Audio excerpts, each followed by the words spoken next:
Good morning, good afternoon, or good evening, depending on where you are in the world, and welcome to our Pipeline KnowledgeCast webinar. The topic of today's webinar is fraud management for next-generation networks, and will feature frontline insight from experts at Acme Packet. I'm Jesse Kreiderman, Senior Editor with Pipeline Magazine, and I'll be your moderator today. Now, a couple of housekeeping items before we begin. To change the volume for the webcast, just move the slider within the volume area to the left of the presentation window. We encourage you to submit questions for the speakers, and you can do this at any time by typing your question into the Q&A text area to the left of the presentation window, and then click the Submit button. We will address as many questions as time permits after our presenters' prepared remarks. Now, if you'd like to download a copy of the slides for today's presentation, you can visit the resource list, which can be accessed by clicking on the green folder icon at the bottom of your screen. By clicking on the other icons at the bottom of your screen, you can learn more about today's presenters, or gain access to additional resources, or share your participation in today's event within a number of social media outlets such as LinkedIn, Twitter, or Facebook.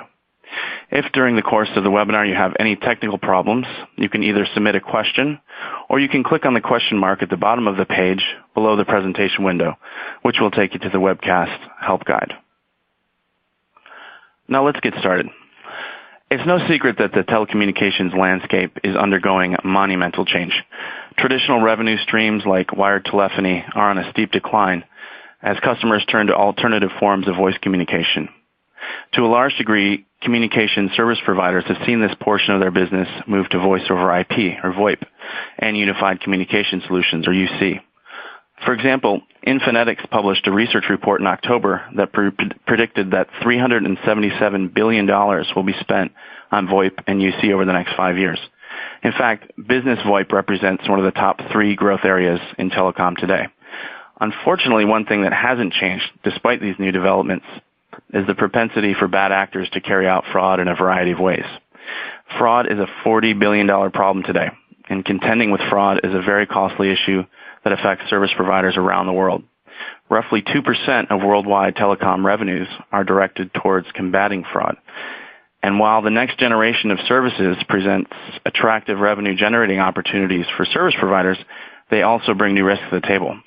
Next-generation fixed and mobile networks are vulnerable to a wide array of increasingly sophisticated attacks, like traffic pumping schemes, bypass fraud, and PBS hacking. At the same time, many service providers still rely on inefficient and rudimentary practices for fighting fraud. Simply put, next-generation networks require next-generation fraud management solutions.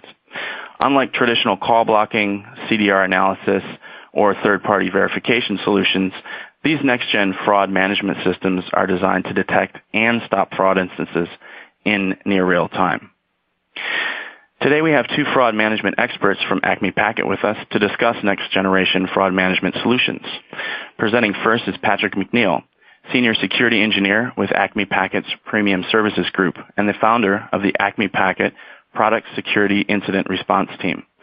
Patrick has nearly 2 decades of experience in the IT industry, working with telephony equipment manufacturers, communication service providers, large enterprises, call centers, banks, and the defense industry. He assures the security of Acme Packet products through robustness and penetration testing, creating security best practices, and providing input into security engineering efforts. After Patrick's presentation, we'll hear from Hendrik Schultz, Product Manager for Fraud Detection and Prevention at Acme Packet. Hendrik manages Acme Packet's Palladion Fraud Detection and Prevention solution, which is specifically designed to help communication service providers proactively fight fraud in next-generation networks. So without further ado, it's my pleasure to introduce our first presenter, Patrick McNeil. Thank you very much, Jesse.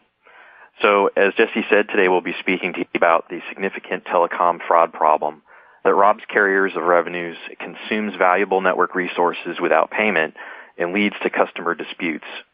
We'll discuss the common types of fraud and help you understand some strategies for detecting and preventing them, and talk a little bit about how they're different in the voice over IP world.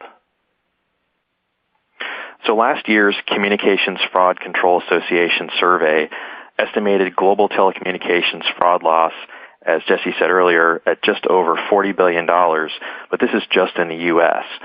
It amounts to nearly 2% of worldwide telecom revenues, and we've heard a number as high as $80 billion U.S. worldwide. My personal suspicion is that this may even likely be higher due to the fact that some service providers and businesses don't actually report when they've been scammed. Many scams are aimed directly at the enterprise, but they too can have significant impact on the service provider. Typically, businesses don't realize that they've been scammed until after they receive their monthly bill.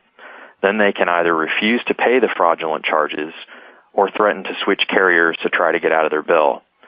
In some cases, the service providers have attempted to sue customers for non-payment, but the enormous size of the charges and public pressure from the press on the service provider to settle leaves them ultimately holding the bag. So there are many types of telecom fraud, but there are a few high flyers that really dominate what is reported.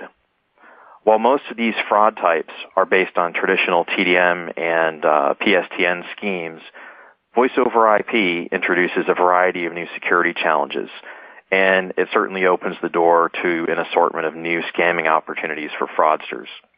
When a voice service is running on a device that supports IP, some common hacking techniques, some specifically exploiting voice over IP vulnerabilities, can be used to enable fraud. So let's take a look at the top three. The first and most prevalent type of fraud that we see is the international revenue sharing fraud. In this fraud type, the fraudster operates a revenue sharing number, which is essentially a phone number in another country.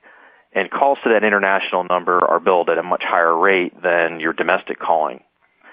The fraudster has either a formal or an informal agreement with the service provider and splits the profit from the calls with that provider or transit carrier that hosts the number. There's minimal technical overhead to this because they're basically just hosting a number like any other number in their system.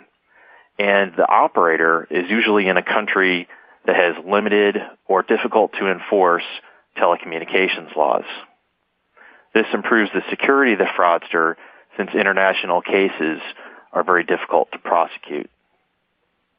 Now, to generate the most profit, the fraudster actually has to drive calls to the revenue sharing number. This can be done through technical means like gaining access to someone's PBX or by motivating an unwitting third party to make calls.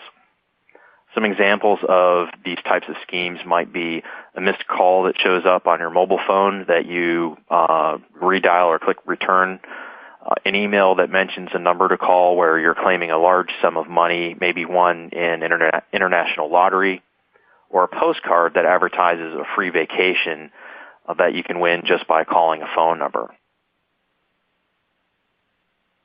Now, if the fraudster can arrange for a weekly revenue payment or something shorter than the full billing month, but you don't get your bill until the end of the month, they can be long gone before you notice the charges on your bill and notify your service provider.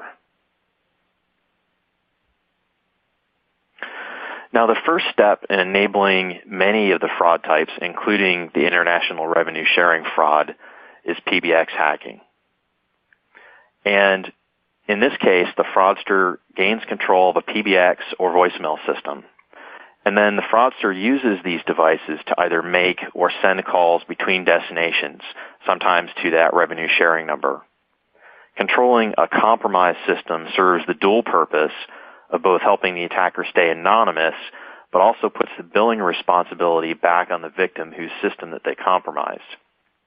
Attackers will actually scan the internet looking for equipment with commonly available tools, looking for open voice over IP protocols that are running. Most systems require some sort of a password for a voice over IP client in order to register with the system and make calls, but sometimes due to a lack of password policies or naive users who have used easily guessable passwords, these passwords can be easily guessed or brute forced. It's also been shown that the passcodes we select, especially numeric ones, are not usually random. They're clustered in very predictable ways that attackers are familiar with. In some cases, voice over IP equipment can also be misconfigured, left at default values, and accidentally route inbound calls without any authentication whatsoever. So this becomes the worst nightmare for the enterprise operating the PBX as well as the service provider. Now, voicemail hacking seems to be a bit of an unlikely vector for fraud because it's just used so we can leave and listen to messages, right?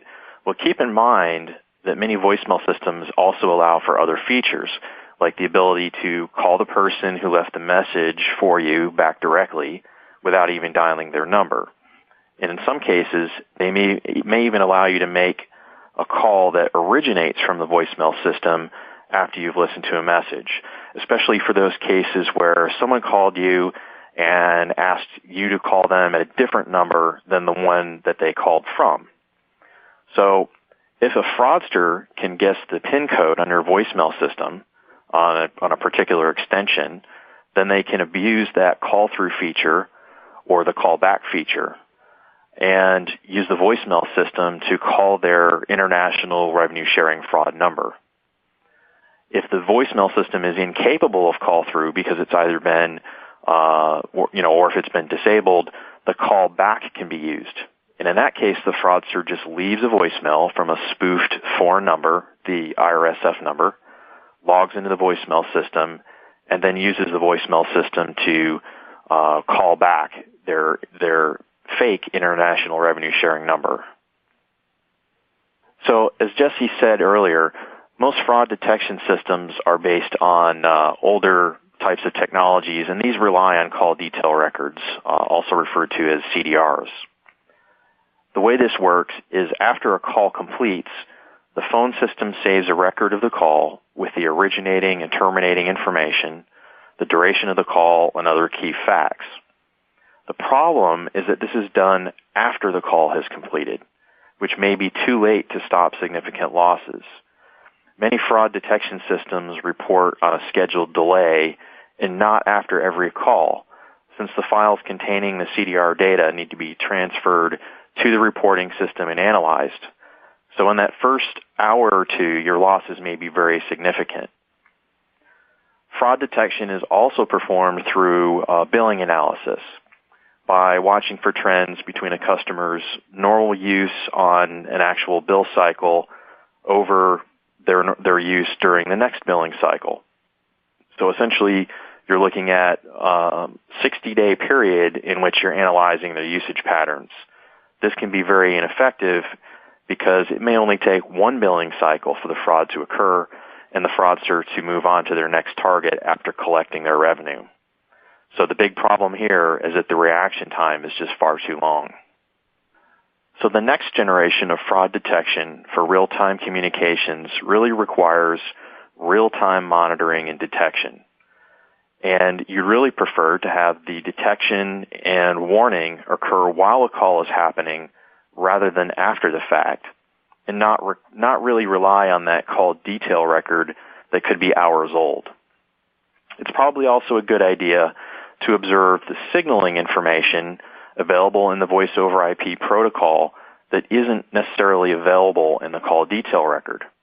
Signaling fields such as the remote IP address or the SIP user agent, the type of handset they're calling from, might actually indicate the use of a reconnaissance scan or an attack tool. And if we can apply some of the behavioral analysis to the calls that a user makes in real time, we stand a greater chance of success of detecting fraud. So I mentioned call patterns, and this probably makes sense, but subscribers have specific calling patterns. You probably get into work in the morning, check your messages, return some phone calls, do some work, maybe get on a couple of conference calls for the day, return some more messages, and you go home, right? But an attack pattern is going to look quite different. And both individual subscribers as well as businesses have different specific calling patterns. So the patterns can be identified based on the number of overall incoming or outgoing calls, the time of day in which the calls are made, and the destinations that are called, like international calls. And not every deviation from an established pattern is necessarily an assurance of fraud, but some of these deviations might indicate suspicious behavior that should be investigated. Some deviations may be more important than others based on the type or how far from the norm they actually deviate. And real-time analysis might also pick up attacks just due to the direction of the call, i.e. incoming or outgoing, or the rate in which the calls are being made. So if we're talking about patterns, we're understanding that a pattern has to emerge. You have to have time to learn or establish a pattern.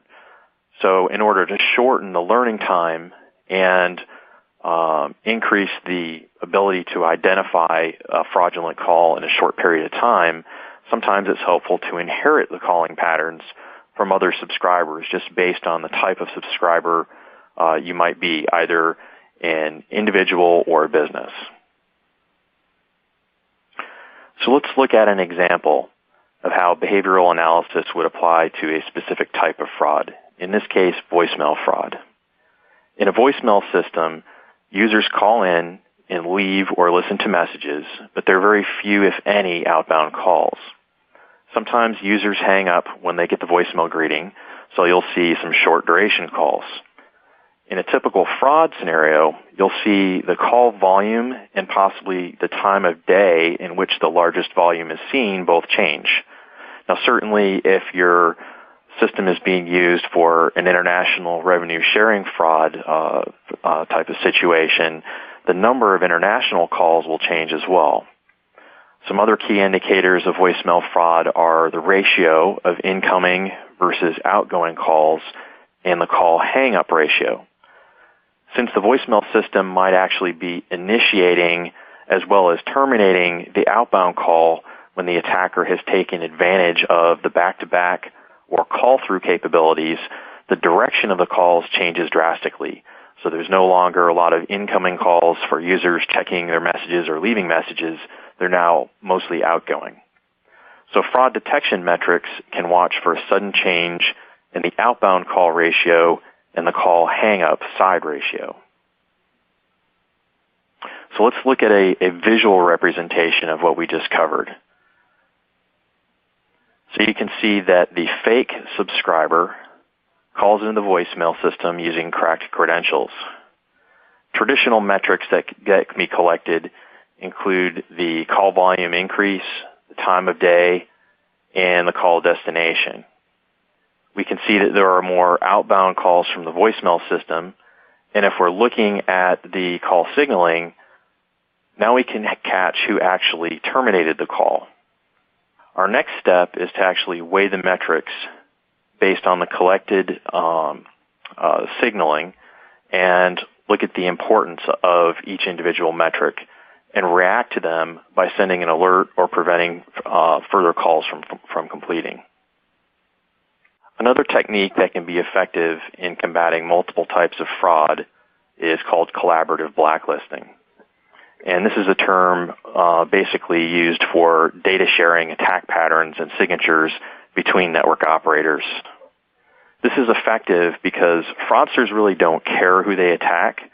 You'll see a common attack signature across operator networks, enterprise systems, even retail subscribers.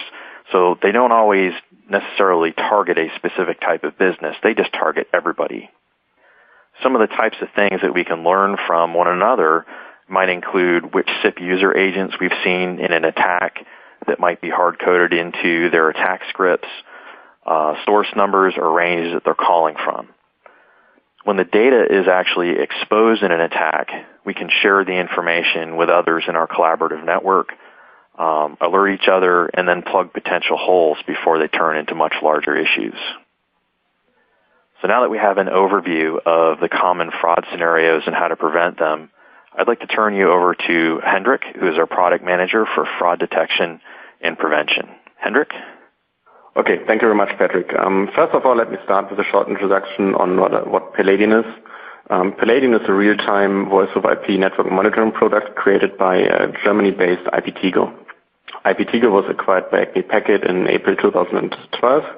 And since then, we integrated Palladion into the Acme product portfolio. The Acme session border controllers can act as probes for Palladion, and similar, the Palladion probes may learn configuration parameters from the Acme components, making the configuration on the Palladion side much easier. The Palladion system consists of 3 components: the voice and video operations, for example, used for service level agreement verification, the customer experience and troubleshooting, which is used for in-depth troubleshooting, including call flow diagrams on a per subscriber basis, and finally the fraud detection and prevention, or short FDP component, which we're going to show in this presentation. So what are the FDP features? First of all, we are stopping fraud as it happens. We don't have to wait for CDRs to be pushed to the fraud detection system, because we're leveraging the Palladion system to gain information on ongoing calls while they're happening. Using the Palladion call state engine, call setup messages are being sent to the FTP systems while calls are being set up. Rather than being based on signatures such as fixed strings, the system is using a behavior-based system to identify fraud, even if the specific attack pattern hasn't been seen before. We are learning the behavior on a per subscriber basis, and subscriber in this case is either a phone number or IP address, and can alert based on a per subscriber level. So if, for instance, a single account has been hacked into due to, as Patrick showed, a simple PIN number, easy guessable PIN number, we can alert for that single subscriber, and we don't have to alert for an entire network. The system is completely passive and allows easy integration into existing networks, either through the Acme SBCs or through the Palladion probes. Let's see how call data is observed in the live network and processed by the Palladion system. On the left side of the diagram, you can see a Palladion probe, which is typically introduced into the network using a passive network tab, and below that you see an Acme SBC, which may be configured to run the Palladion probe component. Running the Palladion probe component on the SBC reduces the need to introduce additional hardware into the network, and thus saves costs as well. The Palladion system receives call data from both the Palladion probes as well as the Acme SBCs every single time a new call is set up. The Palladion probe runs a state engine for all the calls. This is the same state engine that's used in the web GUI in the main Palladion platform, and sends call data to the Palladion FTP component. If necessary, updates to that data, such as the call duration, call redirects, will be sent to the Palladion FTP system. The FTP system rates all incoming calls based on a multitude of rules and adds up the score per rule for a total score, like Patrick showed before in the voicemail example. Utilizing historical data for every single subscriber stored in the local database, we can detect even small changes in the behavior, such as the time of day when calls are typically being conducted. If needed, calls will be alerted through, for instance, an email alert. Even if no fraud is detected, the system will still store the scoring data to show historical data if needed. So let's look at what the system shows even though no fraud is being detected. On the top diagram, you can see per 10-minute slice for a single day, the typical behavior for a particular customer. The red line shows the learned behavior for this customer over the last couple of weeks, and the green bars show with a 10-minute resolution for the day, show the behavior of that customer today. If the green bar is above the red line, this means that the customer today has conducted more calls in that 10-minute slide compared to the average. If the bar is below the red line, this means that the customer made less traffic.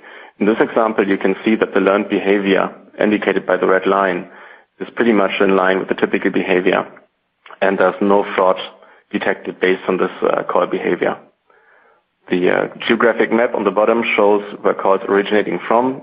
This is showing the information based on IP address and not based on phone number. And in this example, we can see that all calls originate from Germany. This is especially interesting if, for instance, our German phone account would be hacked and somebody from a foreign country would abuse the account.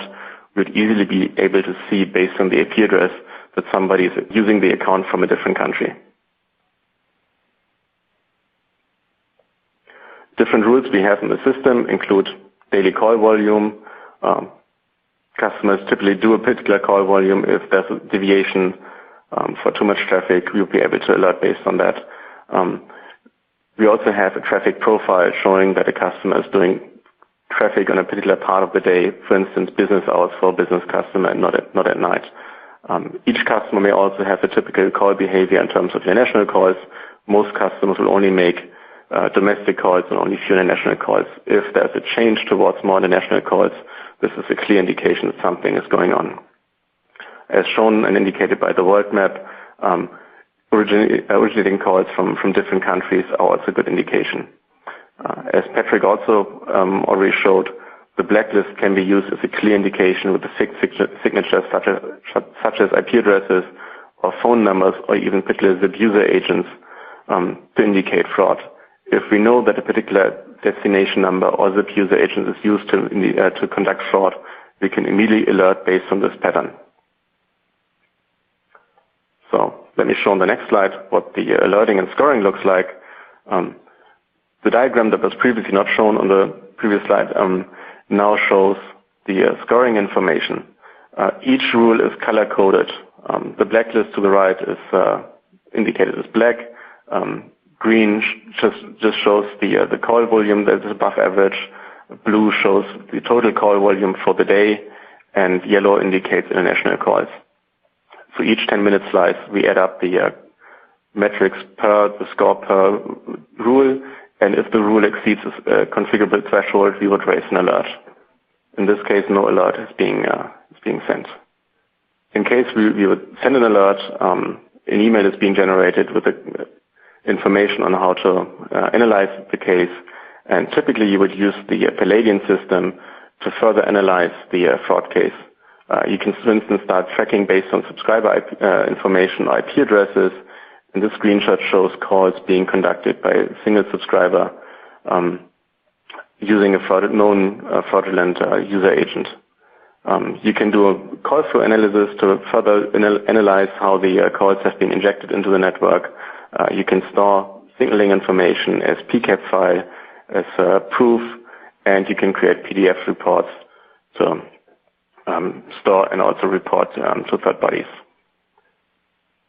Fraud prevention. Once fraud has been identified, the learned information from the Palladion system may be added to blacklist, either local blacklist or those provided by Acme, as shown by Patrick, the collaborative blacklist.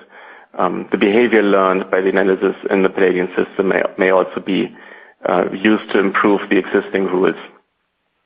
Finally, the integration with active network components such as the SBCs can be used to prevent calls from happening, may be used to drop existing calls, even while calls are being set up, as the delay between the incoming probes and the processing on the FTP system is rather low.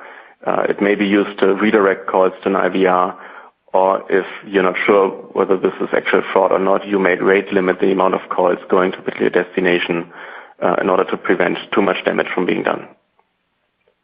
We assume that in the future, and we're already seeing this, the fraud patterns will change. We've seen highly automated attacks where scripts are being used to scan system, and once they've been scanned, they're immediately attacked and abused.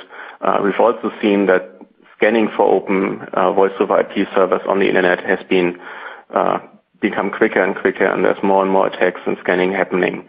And if you want to check if you're being subject to fraud or subject to fraud precursors, such as scanning, you may look in your logs and check if you're seeing the VEX zip user agent or another zip user agent called zip CLI, which are typically used to scan and inject calls into networks.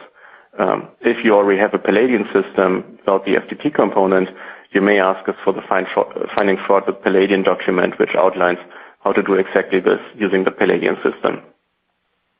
Once you've seen fraud, you might find something like this. This is showing an attack where somebody used one of the zip scanning clients faking a wrong user agent, trying to trick us to scan for an outbound phone line. At this point, the attacker already found an open account, which is probably not protected by a good PIN, used the account but doesn't know how to make outbound phone calls. He's scanning the network by trying different prefixes to find an outbound line. Once he succeeded, like shown towards the bottom of the screen, he can make a successful call. It takes him only 65 seconds between the first successful call to turn his scripts from scanning for an outbound line into conducting fraudulent calls. What we've also seen is scanning the internet. Kaida recently published a nice report on an attack where bots were used all over the internet to scan the entire internet for open voice over IP servers within 12 days. So while this video is too long to show, we've provided a reference on the bottom of the screen where you can find the video and some documentation. So yeah, thank you very much for your time, and I hand it back to Jesse. Thank you, Hendrik, and thank you, Patrick. I see many questions coming in from our audience today, and that's great because we've allotted a generous amount of time to engage in a discussion. We're going to begin addressing questions in a second, but I'd like to remind you that the floor will remain open until the end of the webinar, and I'd encourage you all to continue to submit questions as we proceed. Hendrik, this first question is for you. With voicemail fraud, how does Palladion know that the call is originating from the voicemail box and not direct from the user himself? Okay, good question. So in case of the voicemail fraud, what's happening is that the user that contacted the voicemail system is instructing the voicemail system to set up an additional call, either through callback or call through. And in that case, the voicemail system on its own is setting up the new call. So the IP address visible in the network is the IP address of the voicemail system. So that way we can see that there's an outbound phone call coming from the voicemail system, and thus the outbound call ratio indicator will trigger. Okay. We have another question specifically about Palladion. When is the Palladion probe software for the SBC available? That's an easy one. The Palladion probe software on its own is available as of today. It's already been released as the SBC software version 6.3.9. So yeah, you essentially just have to do an update, and then you can enable the Palladion component on the SBC. Okay, so it's just an update. I understand. This question, Patrick.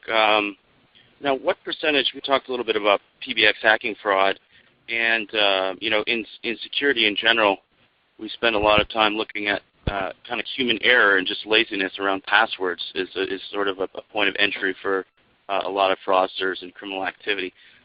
We have a question here. What percentage of PBX hacking fraud could be prevented simply by employing standard password policies that we see in security best practices? Yeah, so I don't think we actually have any real metrics around that we can give you a hard percentage, but a few things to consider when we're looking at standard password policies. Some vendor PBXs will let you either dump your password database, so then you can basically run it against your known list of bad PIN numbers or bad passwords. Others will let you actually compute the hash for a password and see if that same hash is in your database. But you also have to keep in mind that even if you've enforced a 6-digit numeric PIN number, you're still dealing with a limited key space, right? You've got 6 numbers. So if you're trying to defend against an automated tool, you have to use some other tactics because that can be cracked fairly easily. Some of the operators that have gotten very stringent around their password policies, where they deploy a gateway at a customer site, I've seen passwords as long as 32 characters embedded in the configuration. And while that certainly helps, given time, fraudsters can end up cracking those as well, even though their chance of success is much lower. So there really isn't a percentage that we can give you, but obviously if you use good password policies and make them as complex as possible, and if you can get away from using just a numeric password, you have a higher chance of success in defending yourself. Sure, and I think we've seen the landscape changing from maybe a denial of service attack launched by a few people. Now we're talking about these, sophisticated botnets that can, as you mentioned, 6 digits doesn't take that long to crack. And as computing power and these botnets get more sophisticated, that you can just kind of imagine the capabilities for that password. Since we're going to jump over, just so speaking of the all-IP environment, Patrick, what's the most common fraud unique to the all-IP environment that operators aren't prepared for today? Yeah, it would really come right back to this scanning of their networks and password cracking and then using the PBX to commit other frauds. And I think in many cases they have taken steps to prepare themselves to defend their own infrastructure from these types of attacks, but their biggest issue is trying to convince their customers that it's also important for them to protect themselves. So they end up getting stuck with a bill for long distance charges when they took every measure they possibly could to protect themselves, and their customers' PBX becomes compromised. So obviously implementing a fraud detection system helps to kind of close the loop on that for a customer that either hasn't taken their advice or has some other type of compromise. Hendrik, we have a question here for you. What is the average response time to fix a fraud issue, and how can we bring it down? So the average response time largely depends on how fast you can detect the issue itself. On some systems, especially if they are CDR based, it might take some time for CDR files to be written or being sent off to additional boxes to the processing. With real-time communication becomes essential that you actually do monitor in real time as well and see, monitor and detect issues while calls are going on, not based on CDRs. So it's kind of hard to give an overview on how long it does usually take to respond to fraud issues. We've seen customers telling us it takes them like 7 days to at some point contact the accounts that have been hacked. But it's really important to have it in real time and start with the prevention part and reaction as soon as possible. Patrick, we talked about collaborative blacklisting. That's something I'm personally really interested in writing about in Pipeline. Are there examples of collaborative blacklisting in effect today? Do carriers trust each other enough to kind of work together in that manner, or just maybe you can talk about it. Yeah, I was going to say trust is obviously a key issue there, because you don't want somebody to abuse the collaboration by giving somebody's number that's valid. That can in and of itself become a security issue. But a couple of good examples would be the GSMA Fraud Forum and the Communications Fraud Control Association. They rely on one another to communicate new sources of fraud, numeric ranges, and that sort of thing. And it really comes down to the personal relationships. So, one of the benefits to the service providers that are members of those organizations is that they get this type of intelligence, but then through their regularly scheduled meetings, you get to know one another and understand whether or not that person is someone that you can trust when they communicate these things. So, yes, they do trust one another, but it does all come down to personal relationships. Great. Hendrik, here's a question specific to Palladion. Can we integrate Palladion with other vendor equipments which run MGCP, or does Palladion only work with Acme packet? Okay, that's two questions. MGCP is supported by Palladion. What we have the information that we need is in real time, who's calling whom essentially. And depending on how you look at MGCP, if you use MGCP just to control your media gateways, and you only see that essentially RTP streams are being set up and torn down, you don't see phone number information. So the question is, how do we get the phone number information to begin with? Palladion does support MGCP and zip. Typically we would use zip, but it depends on the deployment how we get the phone number information. And regarding integration with the other parties, first we are focusing on Acme. We're also looking at other stuff that we can do. We are using SNMP traps, so if we can feed SNMP traps to some third-party destination, essentially the integration depends on on the exact implementation on the other side. Okay. Okay, great. Let me grab another one here for you. Is FTP an additional cost for the Palladion platform?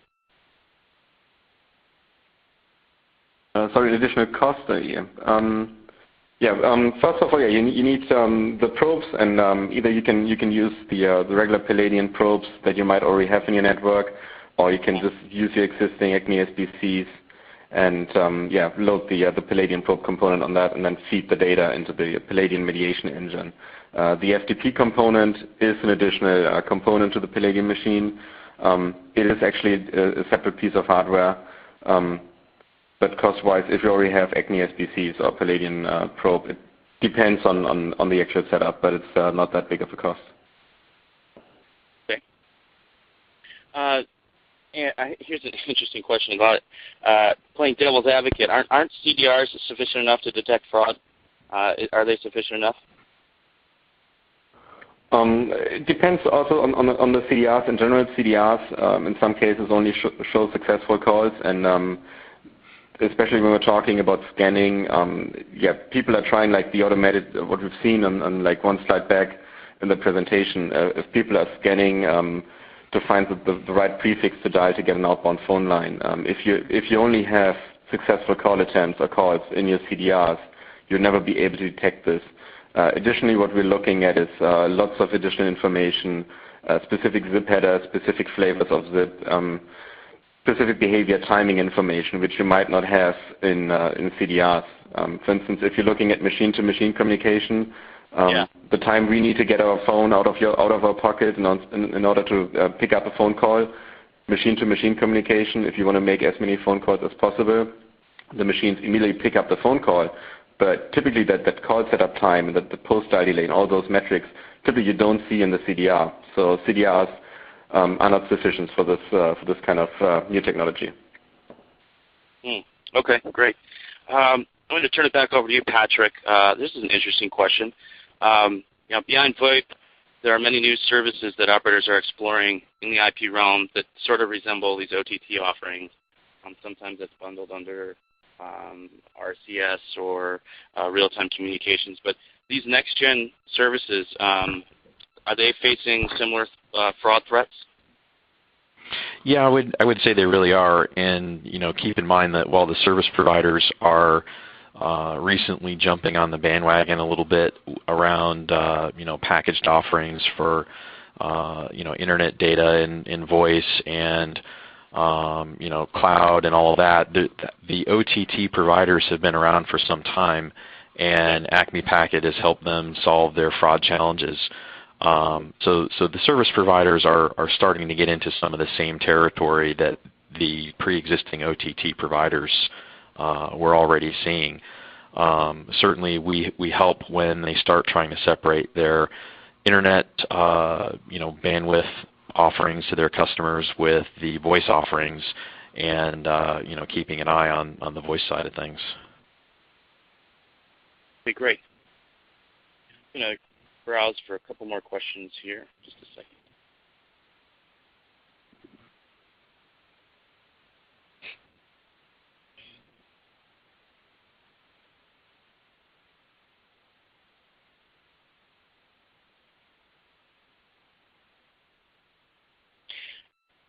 So how does this just kind of a back up just a second, and this is sort of might seem elementary, but it's still a very good question.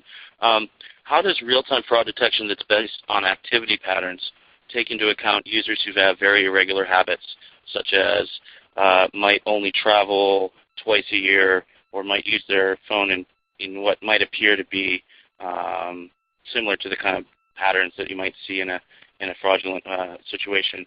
So how does that detection that's based on activity patterns take into account these sorts of users? I'm sorry, you were kind of hard to understand. How do we detect the different patterns? First of all, we do patterns based on a per day basis.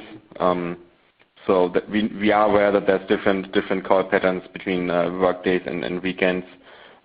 So we do have different metrics for that, and if you're doing the same amount of traffic you're on a weekend that you're usually doing on a weekday, we might actually alarm even though it doesn't look that suspicious, because typically on a weekend day you're not doing that much traffic. So even if as a company suddenly you see, like, as a company on a weekday you might have a certain traffic pattern, but on the weekend you don't have any traffic. But right. if you suddenly see a spike and the spike only goes up to the same amount of traffic you usually would do on a weekday, we can still alarm, because typically on the weekend as a business you're not doing any traffic at all. Sure. Makes sense. All right. Well, if you've submitted a question today that we weren't able to answer during the webcast, we will follow up by email after today's session. You can also reach out to any of the presenters directly, and then a replay of today's webcast will be made available, and you can view and listen to this presentation on demand using the same link that you used to attend today. And you'll receive an email as soon as this replay is available.